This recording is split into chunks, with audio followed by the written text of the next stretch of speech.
2004ஆம் ஆண்டு சுனாமியில் தமிழகம் மிக கடுமையாக பாதிக்கப்பட்டது. 2004இல் சுனாமியில் தமிழகத்தில் மட்டும் 6065 பேர் இறந்தார்கள். 88 கிராமங்கள் நிலைகுலைந்து அழிந்து போனது.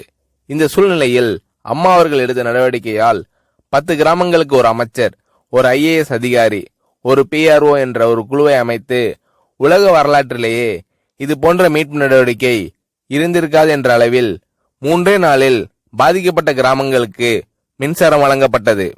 குடிநீர் வசதி செய்து தரப்பட்டது. இந்த மின்னல் வேக நடவடிக்கையால் அப்போதிருந்த இந்திய ஜனாதிபதி அப்துல் கலாம் மற்றும் அமெரிக்காவின் முன்னாள் அதிபர் கிளின்டன் ஆகியோரின் பாராட்டுகளை அம்மாவின் அரசு பெற்றது. அழுத கண்களை துடைக்கும் கரம் கொண்டவர் அம்மா அவர்கள். ஆண்டவன் யாரோ ஒரு நபர் மூலமாக வருவார். தமிழ்நாட்டிற்கு கிடைத்த தெய்வம் அம்மா அவர்கள்.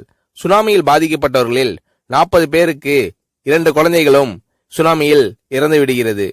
அந்த 40 பேரும் ஏற்கனவே கருத்தடை ஆபரேஷன் செய்திருக்கிறார்கள். பெற்றோர்கள் மட்டும் உயிர் பிழைத்திருக்கிறார்கள். உயிர் பிழைத்தவர்களுக்கு இனி குழந்தை கிடையாது என்ற நிலையில் அவர்களுக்கு கருணைவு ஆபரேஷன் செய்து அவர்களில் பல பேருக்கு குழந்தை பிறந்து அந்த குழந்தைகள் இன்று பள்ளிக்கு சென்று கொண்டிருக்கிறார்கள். நாகப்பட்டினத்தில் அம்மா அவர்கள் மீனவர்களை சந்தித்த போது மீனவர்கள் கதறி அழுதார்கள்.